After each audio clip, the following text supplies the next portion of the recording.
Hello,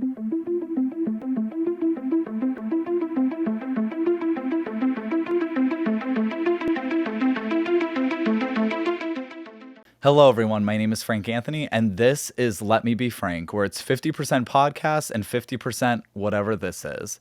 If you're new, welcome.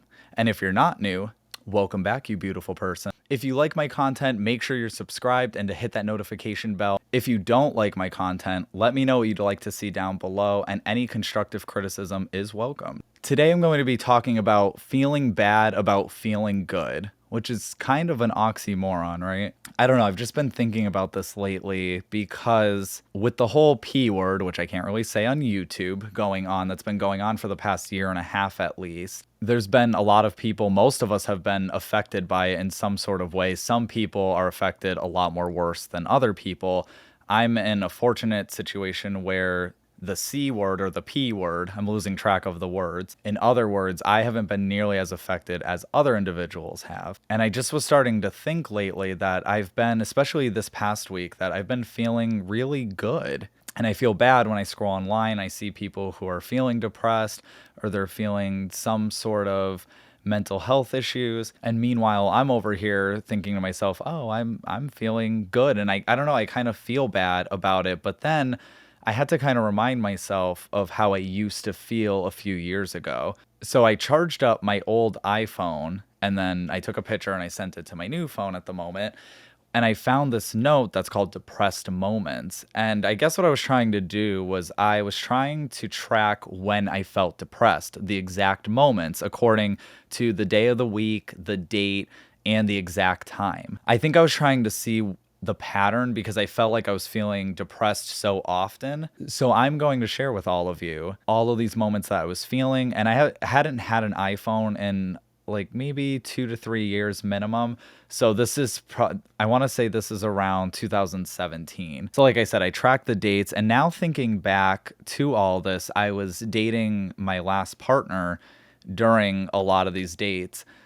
And it made me realize some other things that I can share after this. So the first day was Sunday, July 30th at 5:30 p.m. So I'm like, okay, my birthday's in July. This was more towards the end of the month. I don't exactly know what was going on, but I did notice that I would feel more depressed during the nighttime hours, the PM hours, compared to the AM hours. So the next time I recorded was Saturday, August 12th at 1:38 a.m., which is a very strange time. I guess maybe I had trouble sleeping because normally I'm in bed in between 9 and 10 p.m. So if it's something that's after 10 p.m., maybe I just couldn't sleep that night and something was weighing heavily on my mind and my heart. The next day is Wednesday, August 23rd. So I was noticing, at least at the beginning, the pattern was kind of once about every like 12 to 14 days. So about once every 2 weeks. And for a major depressive disorder, you're feeling depression every single day for at least 2 weeks straight. But in general, I did want to track some sort of pattern to kind of figure out what am I going through? What is the cause of my depression? And to be completely honest, I don't really know what it was during these times. I was living alone, which was kind of tough.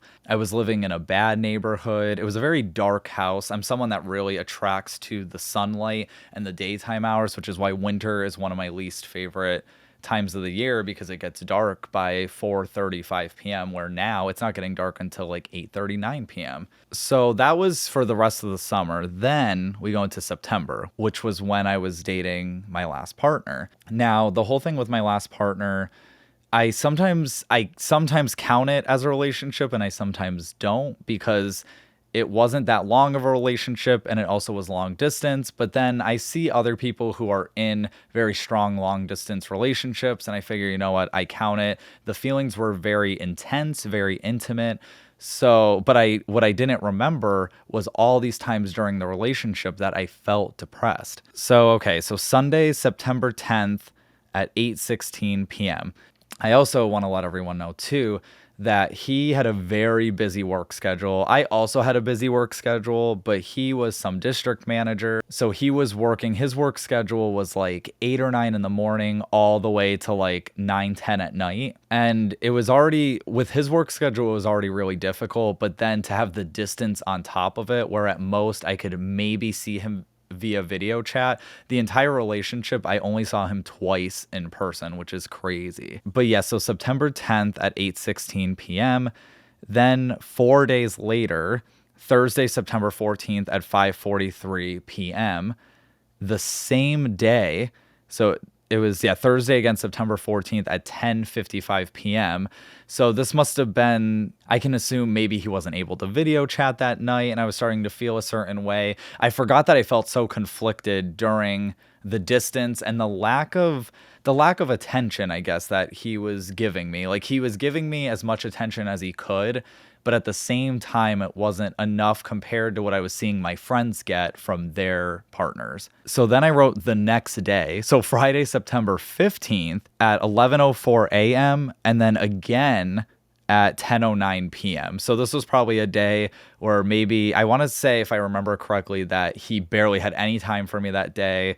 And I think around this time, it was just getting more and more difficult, and me thinking, like, is this relationship worth trying to work through? Is it worth working through the distance? If you've been in a long time relationship or you are in one now, comment below on long distance relationships and let me know how that experience has been for you. So then 2 days later, I had another depressive moment. So Sunday, September 17th, at 10:25 p.m. Once again, probably couldn't go to sleep. I probably was calling him and he wasn't getting back to me, which can also explain then on Sunday, the 23rd. So that's like 4 days, I think 4 more days later. And this was also, I want to say this was coming close to the end of our relationship. Like, we pretty much were, I think we were end of August to like beginning of October. It really wasn't a long time at all. So this was definitely getting more towards the end of it. And it was September 23rd at midnight. So looking back at that, I don't know, I think I repressed that time in my life when I felt all these moments of depression. And I'm kind of happy I found that, because now today, almost 4 years later, I feel so much better and I feel like I'm in a better place.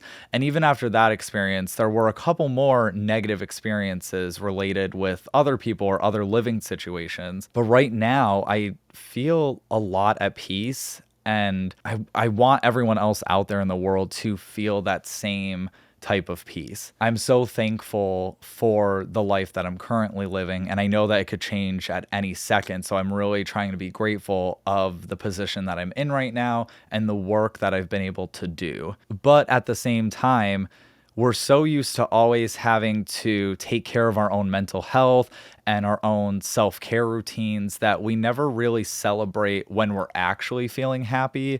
I feel like we're either trying to feel better ourselves or we have sympathy towards others who don't feel good. It's almost like a bad thing if we are feeling good, and it almost comes across online as like we're bragging that we feel good or we have this wonderful life. And I've been guilty of seeing people who are super positive online, and I've talked about this in a past podcast episode. Oh, they're using toxic positivity online and they're showing off this life that isn't even real, which, you know what, maybe some of them are, but some of them maybe are just truly happy and they're truly blessed for what they have in their life. But that was all that I wanted to share for this little YouTube episode, and I will be doing this for at least season 5 of the podcast. Normally, these would have been Friday episodes for the podcast, but now they're going to be little YouTube videos once a week, so make sure you catch these every Friday and leave any comments down below that you would like. I hope you have a super special, awesome day, and bye.